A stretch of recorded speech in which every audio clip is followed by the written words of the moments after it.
नमस्कार friends, vision government job या आपल्या ई लर्निंग प्लॅटफॉर्मवर मी जावेद तुम्हा सर्वांचं मनपूर्वक स्वागत करतो. मित्रांनो, प्रिव्हियस इयर्स क्वेश्चन सॉल्विंग आणि अनालिसिसची सिरीज आपण सुरू केलेली आहे. यात आज आपण अर्थशास्त्र हा विषय पाहणार. आजचा आपला टॉपिक आहे लोकसंख्या सेट 2. लोकसंख्या सेट 1 आपण ऑलरेडी कंप्लीट केलेला आहे. तुमच्यापैकी असे विद्यार्थी ज्यांनी तो सेशन मिस केला असणार तर मागे प्लेलिस्टमध्ये जाऊन तुम्ही सेट 1 सुद्धा पाहू शकता. ठीक आहे. आजच्या लेक्चरची PDF फाईल तुम्हाला आपल्या टेलिग्राम चॅनलवर अवेलेबल असणार आहे. तिथून तुम्ही ती डाउनलोडसुद्धा करू शकता. मित्रांनो, असे विद्यार्थी जे PSI STI असिस्टंट ह्या एक्झामसाठी जर प्रिपरेशन करत असाल तर त्यासाठी सुद्धा संयुक्त गट ब पूर्व परीक्षेसाठी सुद्धा ॲडमिशन्स ओपन झालेले आहेत. यासंबंधीची इतर माहिती खाली डिस्क्रिप्शन बॉक्समध्ये लिंक्स अवेलेबल आहे. तिथून तुम्ही पूर्ण माहिती घेऊ शकता. तर मित्रांनो, आजचा लेक्चरला सुरुवात करू. आजचा टॉपिक लोकसंख्या सेट 2. आज आपण काय पाहणार? आज आपण फक्त राष्ट्रीय लोकसंख्या धोरणांविषयी बोलणार आहोत. त्या क्वेश्चनचा समावेश करू जे की आयोगाने विचारले होते. त्यांना सोडवण्याचा प्रयत्न करू, त्यांना टॅकल करू आणि ऑफकोर्स त्यांना ॲनालिसिससुद्धा आपण करू. ठीक आहे. 2 राष्ट्रीय लोकसंख्या धोरण मुख्यतः आपण पाहणार. एक 1976चा आणि एक 2000चा राष्ट्रीय लोकसंख्या धोरण आपण पाहणार आहोत. ठीक आहे. प्रश्न सुरू करण्याआधी एक छोटीशी इन्फॉर्मेशन लोकसंख्या धोरणांबद्दल थोडंसं समजून घ्या. बघा, 1992ला कुटुंब नियोजनावर भर देणारा एक राष्ट्रीय स्वरूपाचा कार्यक्रम चालू करणारा भारत हा जगातला पहिला देश होता. ठीक आहे. आणि त्यासंबंधीचा जो काही खर्च लागायचा तो सगळा खर्च 100% खर्च केंद्र सरकारमार्फतच पूर्ण केला जायचा. त्यानंतर 1966मध्ये आरोग्य मंत्रालयाअंतर्गत कुटुंब नियोजन विभागाची स्थापना करण्यात आली. ठीक आहे. आणि मग पुढे जाऊन ह्या आरोग्य मंत्रालयाचं नाव बदलण्यात आलं आणि त्याला मग आरोग्य व कुटुंब नियोजन मंत्रालय असं ते ठेवण्यात आलेले होते. ठीक आहे. या संदर्भात एक कॅबिनेट लेवलची समितीसुद्धा गठीत करण्यात आली होती, ज्याचे सुरुवातीला अध्यक्ष पंतप्रधान होते आणि पुढे जाऊन मग वित्तमंत्री हे या कॅबिनेट समितीचे अध्यक्ष होते. ठीक आहे. लक्षात ठेवा की आधी कोण होते? पंतप्रधान. आणि त्यानंतर वित्तमंत्री होते. आरोग्यमंत्री होते का? नाही. इतर कोणते दुसरे मंत्री होते का? नाही. महिला बालविकास मंत्री होते का? नाही. कोणते होते? वित्तमंत्री होते. ठीक आहे. तर हा पॉईंट तुम्ही इथं प्रामुख्याने लक्षात ठेवा. ठीक आहे. आता आपण डायरेक्ट आपल्या प्रश्नाकडे वळूया. आजचा पहिला प्रश्न आपण घेऊ.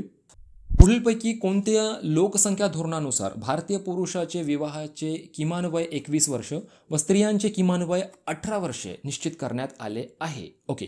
पहिला पर्याय राष्ट्रीय लोकसंख्या धोरण 1976. दुसरा पर्याय राष्ट्रीय लोकसंख्या धोरण 1977. तिसरा पर्याय राष्ट्रीय लोकसंख्या धोरण 2000 आणि चौथा पर्याय लोकसंख्या भविष्यवेध 2001 ते 2026. ओके. जर प्रश्नाचं उत्तर जर माहीत असेल तर पहिले सोडवण्याचा प्रयत्न करा. अदरवाईज मी तर सांगणारच आहोत. ठीक आहे. तर चला प्रश्नाचं उत्तर बघूया. पर्याय क्रमांक 1 हा या प्रश्नाचं उत्तर आहे. राष्ट्रीय लोकसंख्या धोरण 1976 नुसार भारतीय पुरुषाचे विवाहाचे किमान वय 21 वर्ष व स्त्रियांचे किमान वय 18 वर्ष निश्चित करण्यात आले होते, ज्यांना आपण आजपर्यंत फॉलो करतो. अजूनही स्त्रियांचा किमान विवाहाचा जो वय आहे तो 18 वर्ष आहे आणि पुरुषांसाठी 21 वर्ष आहे. विसरू नका. ही जी गोष्ट आहे जी आपण अजूनपर्यंत फॉलो करत आहोत ते राष्ट्रीय लोकसंख्या धोरण 1976ची आहे. चला शॉर्टमध्ये 1976चा राष्ट्रीय लोकसंख्या धोरण काय होतं ते बघूया. बघा, 1976चा राष्ट्रीय लोकसंख्या धोरण कोणत्या पंतप्रधानाद्वारे सुरू करण्यात आलेला होता? त्यावेळी पंतप्रधान कोण होते? तर श्रीमती इंदिरा गांधी. त्यावेळी परिस्थिती खूप बिकट होती. एक राष्ट्रीय आणीबाणी लागू करण्यात आली होती आणि अशा राष्ट्रीय आणीबाणीमध्ये हा लोकसंख्या धोरण जो आहे तो सुरू करण्यात आलेला होता. यामागचं कारण म्हणजे ट्रिमेंडसली आपली जी लोकसंख्या आहे ती वाढत होती. लोकसंख्या वाढीचा जो दशक आहे ह्या काळामध्ये तो सगळ्यात जास्त होता. म्हणून आपली जी लोकसंख्या आहे ते आपल्या लोकसंख्याला कंट्रोल करणं भाग होतं आणि म्हणून इतक्या बिकट परिस्थितीमध्ये सुद्धा श्रीमती इंदिरा गांधींद्वारे राष्ट्रीय लोकसंख्या धोरण 1976 सुरू करण्यात आलेला होता. 1976ला 5वी पंचवार्षिक योजना सुरू होती. त्यामुळे आपण असं सुद्धा म्हणू शकतो की 5व्या पंचवार्षिक योजनेमध्ये या धोरणाची घोषणा झाली होती. क्लिअर आहे? पॉईंट महत्त्वाचा आहे, लक्षात ठेवा. आणि जसं की प्रश्नामध्ये दिलेलं होतं यातला सगळ्यात महत्त्वाचा गोष्ट म्हणजे जे की आपल्याला आपल्या परीक्षेच्या दृष्टिकोनातून लक्षात ठेवावं लागणार आहे की मुलाचा जो विवाहाचा वय आहे तो 21 वर्ष आणि स्त्रियांचा जो विवाहाचं वय आहे ते 18 वर्ष निश्चित करण्यात आलेले होते. ठीक आहे. दुसरी महत्त्वाची गोष्ट अशी की ह्याच 1976च्या राष्ट्रीय लोकसंख्या धोरणामध्ये कुटुंब नियोजनासाठी वित्तीय मदत देण्याचा निर्णय घेण्यात आला होता. ठीक आहे. आता कुटुंब नियोजन म्हणजे काय? जसं की तुम्हाला माहिती आहे की नसबंदी जी असतं मग ते पुरुषांमध्ये सुद्धा असते आणि स्त्रियांमध्ये सुद्धा असते. तर त्यासाठी म्हणजे एखादा पुरुषाने किंवा स्त्रियांनी जर नसबंदी जर केली तर त्यांना एक गव्हर्नमेंटमार्फत जे आहे त्यांना एक वित्तीय सहाय्य दिलं जातं. आता हे वित्तीय सहाय्य कशासाठी? तर त्यांनी आपल्या आपली जी वाढती लोकसंख्या जी आहे त्यांना कंट्रोल करण्यासाठी त्यांना आपला एक योगदान दिलं, म्हणून त्यांना एक ठराविक अशी वित्तीय रक्कम दिली जाते, जी दिली जात होती, अजूनही दिली जात आहे. तर हा सुद्धा टर्म जो की अजूनही आपण फॉलो करत आहोत, हा सुद्धा 1976चा लोकसंख्या धोरणाचाच पार्ट आहे. आयोग प्रश्न विचारू शकतो. ठीक आहे. ओके, एक आजचा पहिला प्रश्न तुमच्यासाठी. मला सांगा की ही जी नसबंदी जी केली जाते पुरुषांची आणि स्त्रियांची, ह्यांना सायंटिफिक लँग्वेजमध्ये ह्यांचं नाव काय? जर तुमच्यापैकी ज्यांना माहीत असेल तर कमेंट नक्कीच करा आणि कळवा मला. सांगा की हां, पुरुष नसबंदीला इंग्लिशमध्ये काय नाव आहे आणि स्त्रियांच्या नसबंदीला इंग्लिशमध्ये काय नाव आहे. ठीक आहे, लक्षात ठेवा, कारण यावर सुद्धा आयोगाने प्रश्न विचारलेला आहे. मे बी कंबाईनमध्ये विचारला आहे. ठीक आहे. ओके, त्यानंतर पुढचं पॉईंट कसं आहे बघा की जन्मदर जो आहे, जन्मदरसुद्धा खूप ट्रेमेंडसली वाढत होती. जसं की मी तुम्हाला सांगितलं आहे की ह्या दशकामध्ये लोकसंख्येमध्ये भरमसाठ वाढ होत होती. तर मग पुन्हा एक लक्ष ठेवण्यात आलं की 6व्या योजनेचा अखेर जन्मदर जो आहे तो 25पर्यंत आणण्याचा लक्ष होता. महत्त्वाचा पॉईंट आहे. ठीक आहे. त्यानंतरचा पुढचा पॉईंट म्हणजे 6व्या योजनेचा अखेरच लोकसंख्या वाढीचा जो वृद्धी दर आहे तो 1.4% खाली आणण्याचा सुद्धा लक्ष होता. हा सुद्धा खूप महत्त्वाचा आहे, कारण हा पहिलाच लोकसंख्या धोरण होता 1976चा आणि यामध्ये लोकसंख्या वाढीचा जो वृद्धी दर आहे 1.4% खाली आणण्याचा लक्ष होता. ठीक आहे. तर अशी ही माहिती होती 1976च्या राष्ट्रीय लोकसंख्या धोरणामार्फत, जे की तुम्हाला लक्षात ठेवायचीच आहे. सगळे पॉईंट्स एक्झामच्या दृष्टिकोनातून खूप जास्त महत्त्वाचे आहे. ठीक आहे. या प्रश्नाचं उत्तर मी तुम्हाला सांगितलं आहे. पर्याय क्रमांक 1 राष्ट्रीय लोकसंख्या धोरण 1976. हा प्रश्न आयोगाने 2018मध्ये विचारलेला होता. फाईन. पाहूया पुढचा प्रश्न. कुटुंबाचा आकार मर्यादित ठेवणे, हम दो हमारे दो, कोणत्या धोरणाच्या 2 उद्दिष्टांपैकी एक आहे? पहिला पर्याय कुटुंब नियोजन कार्यक्रम 1992, 20 कलमी कार्यक्रम. तिसरा पर्याय राष्ट्रीय लोकसंख्या धोरण 2000. चौथा पर्याय नवीन लोकसंख्या धोरण 2011. ओके, या प्रश्नाचं उत्तर डायरेक्टली पाहू पहिल्यांदा आणि त्यानंतर त्याला एक्सप्लेन करू आपण.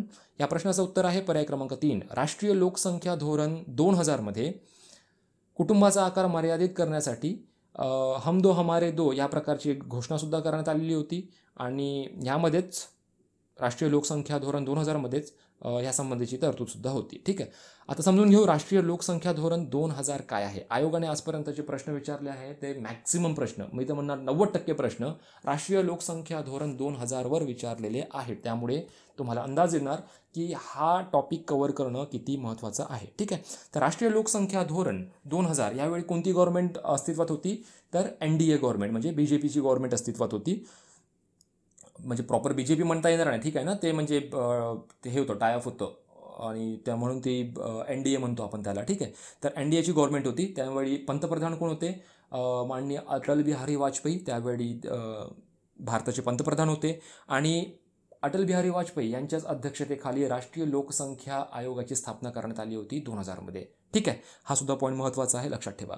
आता राष्ट्रीय लोकसंख्या धोरण 2000 याची जी शिफारस करण्यासाठी श्री करुणाकरन समिती महत्त्वाची आहे. श्री करुणाकरन समितीने राष्ट्रीय लोकसंख्या धोरण 2000 विषयीची शिफारसी केलेली होती. ठीक आहे.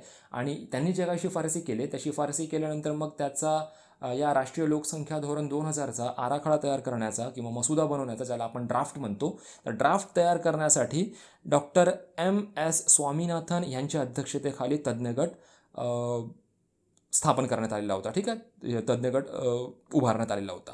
तर अशी इतकी माहिती लक्षात ठेवा तुम्ही सध्यापुरतं राष्ट्रीय लोकसंख्या धोरण 2000 विषयी. ठीक आहे. त्यांचे उद्दिष्ट काय होते, त्यावर इतर जे काही माहिती आहे ते येणाऱ्या प्रश्नांमध्ये आपण आता कव्हर करणार आहोत. ठीक आहे. तर ह्या प्रश्नाचं उत्तर होतं पर्याय क्रमांक 3.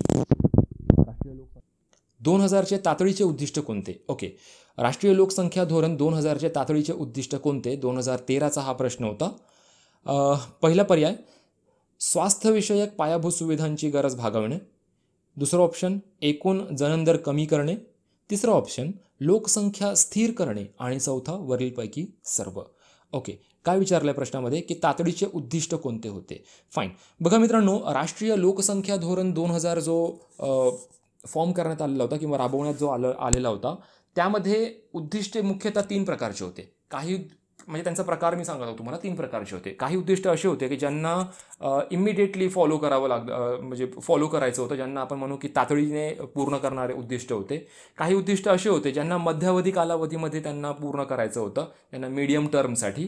आणि काही उद्दिष्ट असे आहेत की ज्यांना दीर्घकालीन म्हणजे लॉंग टर्ममध्ये ते पूर्ण करण्यासंबंधीची त्याची तरतूद होती. ठीक आहे, तर नेमकी कोणकोणत्या टर्ममध्ये कोणकोणते टॉपिक किंवा पॉईंट्स समावेश होते ते आपण फास्टमध्ये पाहून घेऊ. बघा, फर्स्ट ऑफ ऑल आपण बघू की तातडीचे जे पॉईंट्स होते की ज्यांना कव्हर करायचं होतं, ज्यांना ज्यांची अंमलबजावणी करायची होती, तर ते उद्दिष्ट कोणते होते. ठीक आहे, तर पहिली म्हणजे संतती नियमन. संतती नियमन करणं हे सगळ्यात जास्त तातडीचं जे आहे उद्दिष्ट होतं. ठीक आहे, त्यानंतर आरोग्याच्या पायाभूत सुविधा पुरवणे हे सुद्धा खूप तातडीचे उद्दिष्ट होतं की म्हणजे आधी कसं व्हायचं ना की प्रसूती वगैरे जी काही व्हायची तर त्याच्यासाठी इन्फ्रास्ट्रक्चर अवेलेबल नव्हते, चांगले हॉस्पिटल्स अवेलेबल नव्हते, किंवा आपली जी मॅक्झिमम जी लोकसंख्या आहे ती आधी किंवा अजूनही खेड्यागावांमध्ये राहायची. तर मग ते येण्या जाण्यासाठी रस्ते अवेलेबल नव्हते, साधने अवेलेबल नव्हती. तर त्याच्यासाठी इमिडिएटली आपल्याला इन्फ्रास्ट्रक्चर डेव्हलप करायचं होतं. आणि म्हणूनच एक राष्ट्रीय लोकसंख्या धोरण 2000मध्ये तातडीचा जे विषय आहे त्यामध्ये आरोग्य पायाभूत सुविधा पुरवणे हे त्यामध्ये एक मेन्शन करण्यात आलेलं होतं.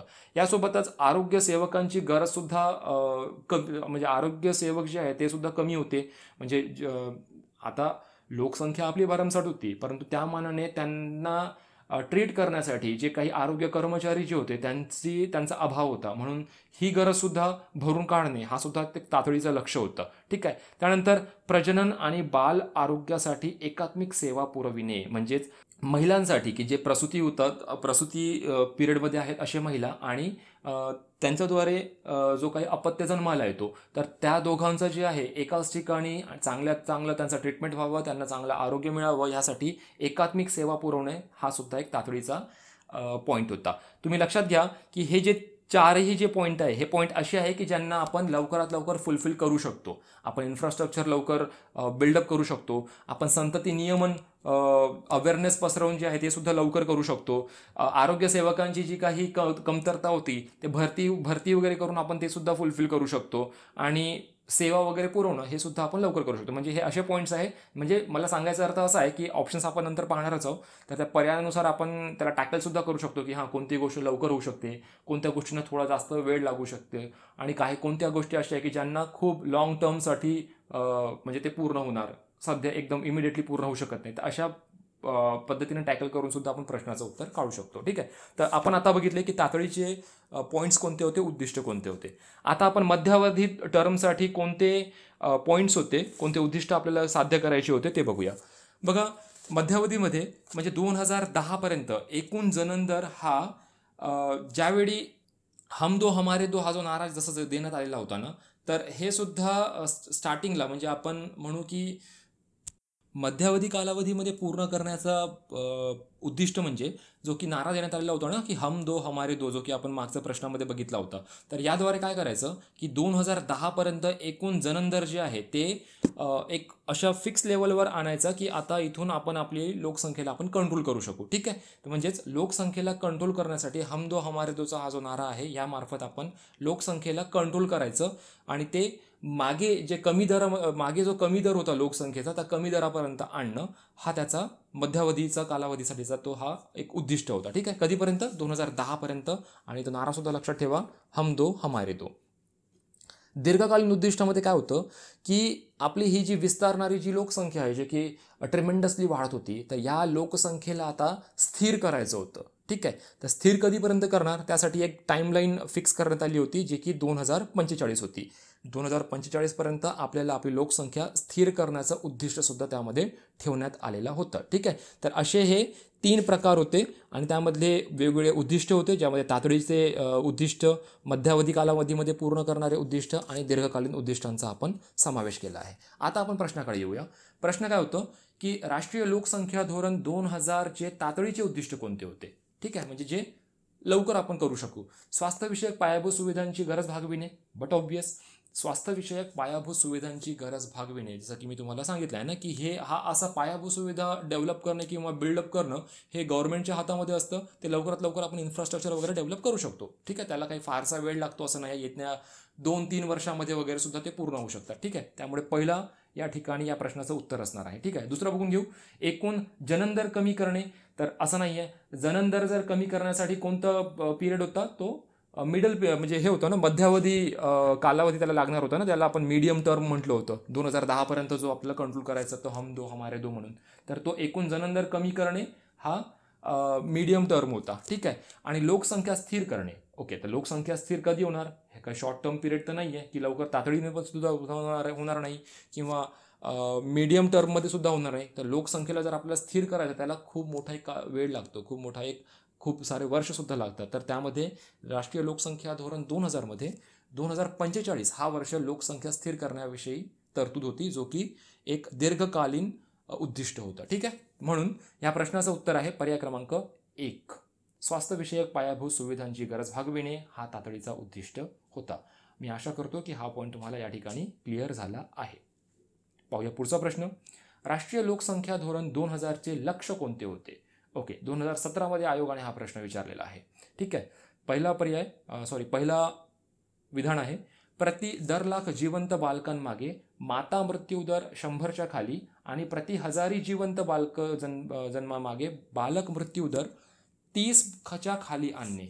ओके, ब विधान आहे, संसर्गजन्य रोगांची लागण प्रतिरोध करणे आणि नियंत्रणाखाली आणणे. क विधान आहे, प्रति लाख जिवंत बालकांमागे माता मृत्यू दर 130च्या खाली आणि प्रति लाख जिवंत बालकांमागे बालक मृत्यू दर 35च्या खाली आणणे. ठीक आहे, तर असे हे 3 विधाने दिलेली आहेत आणि त्यापैकी कोणती विधाने बरोबर आहेत, 2000 राष्ट्रीय लोकसंख्या धोरण 2000चे कोणते लक्ष्य आहे हे आपल्याला विचारण्यात आलेलं आहे. ओके, तर टॅकल करूया. फर्स्ट ऑफ ऑल समजून घेऊ नेमकं की कोणकोणते लक्ष्य होते जे की आपल्याला राष्ट्रीय लोकसंख्या धोरण 2000 मध्ये साध्य करायचे होते. ठीक आहे, लक्ष्य समजून घेऊ. बघा, महत्त्वाचं लक्ष्य म्हणजे प्रजनन आणि बाल आरोग्य सुविधा पुरवणे, त्यांना पायाभूत सुविधा म्हणजे एकात्मिक प्रकारची त्यांना सुविधा पुरवणे, मातेला आणि बालकाला सुद्धा. त्यानंतर पायाभूत सुविधांचा विकास करणे, आरोग्यसेवकांची जी कमतरता जी होती ती आरोग्यसेवकांची पूर्तता करणे. त्यानंतरच 14 वर्षे वयापर्यंत मोफत आणि सक्तीचे शिक्षण गळतीचे प्रमाण 20%च्या खाली आणणे. ठीक आहे, हे सुद्धा लोकसंख्या म्हणजे बघा, लोकसंख्या आपण जे म्हणतो ना राष्ट्रीय लोकसंख्या धोरण फक्त हे आरोग्याशी संबंधित आहे असं नाही आहे. ठीक आहे ना, त्यामध्ये 14 वर्षापर्यंत मोफत आणि सक्तीचे शिक्षण देणे ही सुद्धा तरतूद होती. खूप महत्त्वाचं पॉईंट लक्षात घ्या. आणि गळतीचे प्रमाण 20%च्या खाली आणणे असं सुद्धा त्यामध्ये देण्यात आलेला होता. ठीक आहे, बालमृत्यू दर 30च्या खाली आणणे. ठीक आहे, म्हणजे दर हजारी जिवंत बालकांमागे बालक मृत्यू दर हा 30च्या खाली आणणे. आणि माता मृत्यू दर तर ते प्रति 1 लाख जन्मामागे माता मृत्यू दर 100च्या खाली आणणे. ठीक आहे, तर ही तरतूद होती. डिफरन्स लक्षात घ्या की बाल मृत्यू दर जर आपल्याला काढायचा असेल तर प्रति 1000 बालकांच्या जन्मामागे बालमृत्यू दर काढला जातो आणि माता मृत्यू दर हे प्रति 1 लाख जन्मामागे माता मृत्यू दर काढला जातो. आता हा 1000 आणि 1 लाख हे थोडंसं लक्षात घ्या. ठीक आहे, त्यानंतर वैश्विक लसीकरण की जसे की जे काही रोगराई पसरायची, जे काही संसर्गजन्य रोगराई वगैरे पसरायची देशांमध्ये किंवा जगामध्ये, तर त्यांना संपवण्यासाठी, त्यांचा नायनाट करण्यासाठी, जसे की मलेरिया होतं, कावीळ होतं, प्लेग होतं, तर असे जे काही बिमारी वगैरे जे काही रोग वगैरे यायचे त्यांचं निर्मूलन करण्यासाठी वैश्विक लसीकरण ही सुद्धा मोहीम राबवली गेली होती ह्याच धोरणानुसार. त्यानंतर महत्त्वाचा पॉईंट असा की मुलीचे जे लग्नाचे वय आहे ते 21 वर्षाच्या नंतर करण्यासाठी त्याला प्रोत्साहन करणे असं करण्यात आलेलं होतं. ठीक आहे, म्हणजे त्याला प्रोत्साहित करायचं होतं. याच संबंधी काही कुठल्याच प्रकारचा कायदा तयार करण्यात आलेला नव्हता. जसं की 1976चा जे आपण राष्ट्रीय लोकसंख्या धोरण बघितलं होतं, ज्यामध्ये सक्तीने म्हणजे कंपल्शन करण्यात आलेलं होतं, कायदा बनवण्यात आलेला होता की मुलाचं लग्नासाठीचं वय 21 वर्ष असणार आणि मुलीसाठी 18 वर्ष असणार. तर राष्ट्रीय लोकसंख्या धोरण 2000 मध्ये काय होतं की समजुतीद्वारे म्हणजे त्यांना आपण फक्त गाईड करायचं, त्यांना समजवायचं की कमी वयामध्ये जर लग्न वगैरे जर झालं तर त्याचा काय इफेक्ट होतो मुलींवर वगैरे, तर हे समजावून त्या मुलींचे लग्नाचे वय 21 वर्षानंतर करण्यासाठी त्यांना प्रोत्साहन करायचं आहे. ठीक आहे, यासंबंधी कुठल्या प्रकारचा कायदा वगैरे नाही आहे. ठीक आहे ना, परंतु 1976 तो कायदा करण्यात आलेला होता. आता या ठिकाणी फक्त समजावणी करायची आहे आणि त्यांना प्रोत्साहन देऊन 21 वर्षापर्यंत मुलींनी लग्न करावं असं त्यांना सांगायचं आहे. ठीक आहे, ओके. त्यानंतर महत्त्वाचा पॉईंट म्हणजे की संस्थात्मक प्रसूतीचे प्रमाण 80% पर्यंत वाढविणे. म्हणजे जे काही गर्भवती महिला असतात तर त्यांची जी प्रसूती आहे ते हॉस्पिटलमध्येच व्हायला हवी किंवा असे केंद्र ज्या ठिकाणी प्रसूतीची व्यवस्था केलेली आहे अशा ठिकाणी करायला हवी. तिसरं त्यानंतरचा महत्त्वाचा पॉईंट म्हणजे की जितक्याही प्रसूती जी आहे ते 100% प्रसूती प्रशिक्षित व्यक्तींमार्फतच व्हायला हवी. ठीक आहे, 100% प्रशिक्षित व्यक्तींमार्फतच प्रसूती व्हायला हवी ही तरतूद होती. आणि प्रसूतीचे प्रमाण 80% पर्यंत वाढवणे, संस्थात्मक प्रसूतीचे प्रमाण 80% पर्यंत वाढवणे हे लक्षात घ्या. म्हणजे 80% काय आहे आणि 100% काय आहे यामध्ये थोडासा फरक लक्षात घ्या.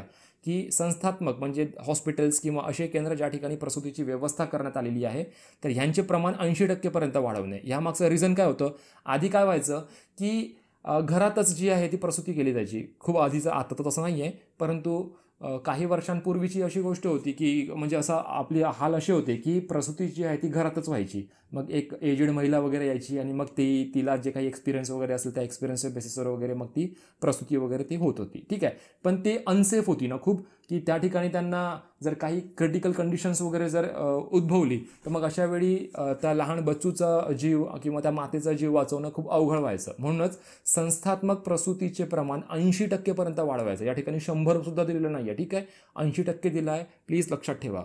ओके. त्यानंतर प्रसूतीचे प्रमाण हे प्रशिक्षित व्यक्तींमार्फत होणार आणि हे प्रसूतीचे प्रमाण किती, 100% प्रसूतीचे प्रमाण प्रशिक्षित व्यक्तींमार्फतच व्हायला हवं. ठीक आहे, ही सुद्धा तरतूद होती. ठीक आहे. संतती नियमनावर भर, जो की आपला तातडीने करण्याचा उद्दिष्ट होता.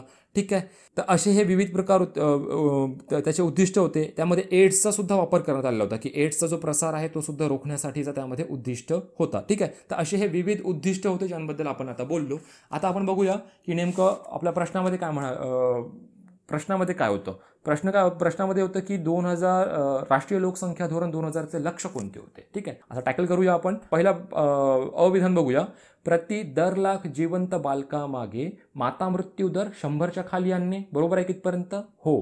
प्रति दर लाख जिवंत बालकांमागे माता मृत्यू दर 100चा खाली आणायचा आहे आणि प्रति 1000 जिवंत बालकांमागे बालक मृत्यू दर 30च्या खाली आणायचा आहे. बट ऑब्वियस 100 30 आणि ते 1000 आणि 100 लक्षात ठेवा. बरोबर आहे पहिला विधान. ब विधान बघूया. संसर्गजन्य रोगांची लागण प्रतिरोध करणे आणि नियंत्रणाखाली आणणे. बट ऑब्वियस आपण जो आत्ताच मी तुम्हाला जो एक्सप्लेनेशन सांगितला त्यामध्ये आपण वैश्विक लस हा प्रकार जो बघितला तो याच्याशी संबंधित आहे, त्यामुळे ब सुद्धा विधान बरोबर आहे. क विधान. प्रति लाख जिवंत बालक जन्मामागे माता मृत्यू दर 130च्या खाली आणि प्रति लाख जिवंत बालकांमागे बालक मृत्यू दर 35च्या खाली. आता ॲक्च्युली ही वाक्यरचना चुकीची आहे, त्यामुळे हा प्रश्न तर या ठिकाणी चुकतोच. कारण जसं की मी तुम्हाला सांगितलं की माता मृत्यू दर प्रति लाख जिवंत बालकांमागे काढला जातो आणि बालक मृत्यू दर जो आहे तो प्रति 1000 बालक जन्मामागे काढला जातो. ठीक आहे, आणि शिवाय या ठिकाणी आकडेवारी सुद्धा चुकली आहे की माता मृत्यू दर आपल्याला कितीपर्यंत कमी करायचं आहे, 100च्या खाली आणायचं होतं आणि बालक मृत्यू दर 30च्या खाली आणायचं होतं. त्यामुळे क विधान या ठिकाणी चुकीचं होतं. अ आणि ब हे दोन विधान बरोबर असल्यामुळे पर्याय क्रमांक 2 आपल्या या प्रश्नाचा उत्तर असणार आहे. ठीक आहे, तर या ठिकाणी आपण आतापर्यंत काय काय कव्हर केलं. राष्ट्रीय लोकसंख्या धोरण काय होतं, त्याचे अध्यक्ष कोण होते, त्यानंतर कोणी शिफारस केली होती, ही सगळी आपण माहिती बघितली. त्यानंतर उद्दिष्ट कोणते होते, तातडीचे उद्दिष्ट कोणते होते, मीडियम पिरियडमध्ये पूर्ण करणारे उद्दिष्ट कोणते होते, त्यानंतर लॉंग टर्मसाठी उद्दिष्ट कोणते होते याबद्दल आपण माहिती घेतली. आणि आता ह्या प्रश्नामध्ये आपण राष्ट्रीय लोकसंख्या धोरण 2000चे लक्ष्य कोणकोणते होते ह्याबद्दल आपण माहिती घेतलेली आहे. ठीक आहे, पाहूया पुढचा प्रश्न. 2000 सालच्या राष्ट्रीय लोकसंख्या धोरणाचे दीर्घकालीन उद्दिष्ट स्थिर लोकसंख्या साध्य करणे आहे. खालीलपैकी कोणत्या वर्षात हे उद्दिष्ट साध्य करावयाची आहे. खूप सोपा प्रश्न होता. 2014 मध्ये हा प्रश्न विचारलेला होता. पर्याय आहे 2015, 2025, 2035 आणि 2045. तर बट ऑब्वियस सगळ्यांना हा उत्तर यायला हवं या प्रश्नाचं उत्तर आहे पर्याय क्रमांक 4. 2045 पर्यंत आपली जी लोकसंख्या आहे ते लोकसंख्या स्थिरीकरण करण्याचं उद्दिष्ट होतं आणि हा उद्दिष्ट कोणत्या प्रकाराचा होता, लॉंग टर्म उद्दिष्ट होता, दीर्घकालीन उद्दिष्ट होता. परंतु त्यामध्ये सुद्धा एक काय म्हणू आपण ट्विस्ट आहे. ठीक आहे, तर ट्विस्ट कशा प्रकारचा, तर 2045 तर म्हणजे हा वर्ष तर फिक्स करण्यात आलेला होता, परंतु पुढे जाऊन मग आपल्याला समजलं की बुवा 2045 पर्यंत हा लक्ष्य साध्य करणं काही इतकं सोपं नाही आहे आणि ते पूर्ण होणार नाही आहे. त्यामुळे मग 2070 हा वर्ष आता घोषित करण्यात आलेला आहे. आपल्याला आपली लोकसंख्या स्थिर करायची आहे. कधीपर्यंत? 2070 पर्यंत.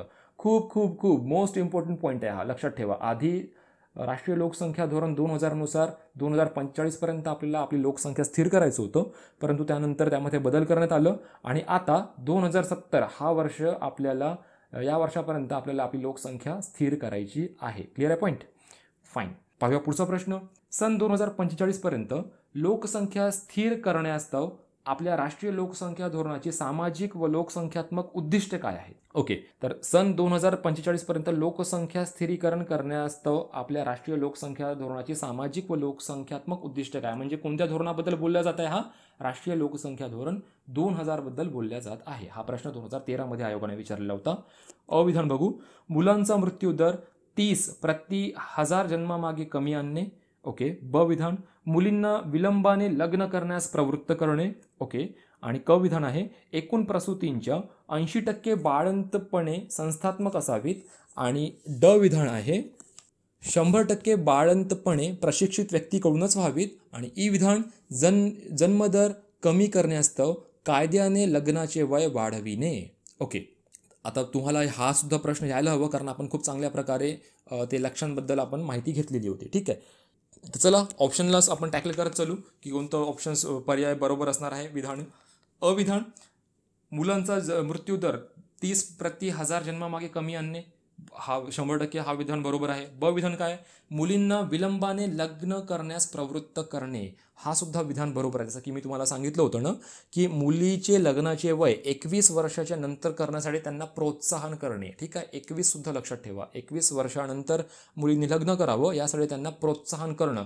याचाच अर्थ असा होतो की मुलींना विलंबाने लग्न करण्यास प्रवृत्त करणे. या ठिकाणी प्रवृत्त करायचा कुठल्याच प्रकारचा कायदा नाही आहे. प्लीज लक्षात ठेवा. तर ब विधान सुद्धा बरोबर आहे. क विधान, एकूण प्रसूतीच्या 80% बाळंतपणे संस्थात्मिक असावीत. बट ऑब्वियस मी तुम्हाला सांगितलं होतं, याबद्दल सुद्धा आपण माहिती घेतली आहे. क विधान सुद्धा या ठिकाणी बरोबर आहे. ड विधान, 100% बाळंतपणे प्रशिक्षित व्यक्तींकडूनच व्हावीत. हा सुद्धा विधान बरोबर आहे. ई विधान बघूया. जन्मदर कमी करण्यास्तव कायद्याने लग्नाचे वय वाढविणे. तर राष्ट्रीय लोकसंख्या धोरण 2000 मध्ये ह्या संबंधीची तरतूद करण्यात आलेली नव्हती की कायदा करायचा आणि त्यानंतर लग्नाचं वय पुन्हा वाढवायचे. कारण 1976 मध्ये पहिल्यांदा कायदा करण्यात आलेला आहे आणि त्यानंतर आता पुन्हा कायदा करावं अशी त्या ठिकाणी तरतूद नव्हती. त्यांना प्रोत्साहन करायचं होतं की आता तुम्ही थोडंशा म्हणजे 21 वर्षानंतर मुलींनी लग्न करायला हवं, या संबंधीची ते लक्ष होतं. ठीक आहे. म्हणजे ई हा विधान या ठिकाणी चुकतो आणि आपल्या प्रश्नाचं उत्तर आहे पर्याय क्रमांक 1 अ, ब, क आणि ड. ठीक आहे. आपल्याला बरोबर विधान कोणते आहे ते आपल्याला पाहायचं होतं. ठीक आहे. तर मित्रांनो, असा हा आजचा सेशन. लोकसंख्याविषयीची जी काही संकल्पना होती ती आपण सेट 1 मध्ये कंप्लीट केली. काही विचारवंतांबद्दल त्यामध्ये माहिती घेतली. आज आपण राष्ट्रीय लोकसंख्या धोरण 1976 आणि 2000 हा पॉईंट कव्हर केला. तुम्हाला यामध्ये दिसलं असणार की राष्ट्रीय लोकसंख्या धोरण 1976 वर आतापर्यंत आयोगाने फक्त 2018 मध्ये एक वेळा प्रश्न विचारलेला आहे, परंतु यानंतर पूर्ण सगळे जे प्रश्न होते सगळेच प्रश्न राष्ट्रीय लोकसंख्या धोरण 2000 वर विचारलेले आहे. ठीक आहे. याचा अर्थ हा बिलकुल होत नाही की आपल्याला 1976चं लोकसंख्या धोरणाला निग्लेक्ट करायचं आहे, कारण 2018 मध्ये राष्ट्रीय लोकसंख्या धोरण 1976 वर प्रश्न होता. तर मे बी येणाऱ्या एक्झाम्समध्ये सुद्धा ह्याच धोरणावर प्रश्न विचारला जाऊ शकतो. माझ्या माहितीप्रमाणे मी या ठिकाणी सगळे पॉईंट्स कव्हर करण्याचा प्रयत्न केलेला आहे. राष्ट्रीय लोकसंख्या धोरणावर जर एखादा प्रश्न आला तर आय एम शुअर की तुम्ही आता इथून त्याला टॅकल करणार आणि बरोबरच उत्तर त्याचा तुम्ही देणार. ठीक आहे. आता या ठिकाणी आपण बऱ्यापैकी सगळे सेट 1 आणि सेट 2 मध्ये बऱ्यापैकी पार्ट्स कव्हर केलेला आहे. आता जे पार्ट शिल्लक राहतं ते म्हणजे आकडेवारी, जे की फ्रॅक्शनल डाटा असतं, जे की आपल्याला फक्त आणि फक्त पाठच करावं लागतं. तर जसं की मी तुम्हाला सेट 1 मध्ये सजेशन तुमच्याकडून मागितलं होतं की आपण म्हणजे माझं असं मत होतं की आपण ही आकडेवारी जी आहे ते आपण स्किप करू, कारण ते तुम्हाला स्वतःला पाठांतर करायचं आणि एक्झामच्या दृष्टिकोनातून खूप महत्त्वाचं आहे. परंतु जर तुमचे कमेंट्स जर असतील आणि तर तुम्हाला जर वाटतच असेल की नाही याच सेशनच्या माध्यमातून आपण ते सुद्धा घ्यायला हवं, तर आपण तसं सुद्धा करू शकतो. परंतु मला असं वाटतं की त्यामध्ये एक्सप्लेन करण्यासारखं जास्त काही नाही. तर तरी तुमचे कमेंट्स करून सांगा. जर असतील भरपूर कमेंट्स तर मग आपण त्याबद्दल सुद्धा सेशन घेण्याचा आणि यासंबंधी व्हिडिओ वगैरे बनवण्याचा प्रयत्न करूया. आणि जाता जाता तुम्हाला पुन्हा एक महत्त्वाची इन्फॉर्मेशन सांगतो. बघा मित्रांनो, प्रॅक्टिस मस्ट असते, प्रॅक्टिस महत्त्वाची असते, पेपर प्रॅक्टिस महत्त्वाचं असतं, क्वेश्चन सॉल्व्ह करणं खूप महत्त्वाचं असतं. त्यासाठी मार्केटमध्ये बुक्स तर अवेलेबल आहेच, परंतु फ्री ऑफ कॉस्टमध्ये तुम्हाला व्हिजन स्टडीचा ॲपसुद्धा मिळत आहे गुगल प्ले स्टोअरवर. तिथून तुम्ही ते डाउनलोड करा. त्यामध्ये तुम्हाला वेगवेगळे रोजचे म्हणजे क्वेश्चन्स असतात, MCQs असतात. त्यामध्ये पेपर प्रॅक्टिससाठी सुद्धा तुम्हाला ऑप्शन्स फ्रीमध्ये दिलेला आहे. तर मग या संधीचा फायदा घ्या ना आणि लवकरच ॲप इन्स्टॉल करा आणि आपल्या अभ्यासांमध्ये गती आणा. तर मित्रांनो, आज आपण इथंच थांबू. लवकरच भेटूया पुढच्या लेक्चरमध्ये. तोपर्यंत जय हिंद, जय भारत, धन्यवाद. व्हिजन स्टडीवर स्टेट बोर्ड, NCERT आणि संदर्भ पुस्तकांवर आधारित क्वालिटी व्हिडिओ लेक्चर्स घेतले जातात. तुम्ही व्हिजन स्टडीच्या सेवेचा लाभ कुठूनही आणि कधीही घेऊ शकता, ज्यामुळे तुमचा शहरात येऊन राहण्यासाठीचा पैसा आणि वेळ दोन्हीही वाचेल. तर वाट कशाची पाहताय? एक उज्ज्वल भविष्य तुमच्या समोर आहे. आम्ही प्रवेश घेतलाय, तुम्हीही घ्या. अधिक माहितीसाठी आजच भेट द्या. Visit www.visionstudy.in. हो, स्वप्न पूर्ण होतात.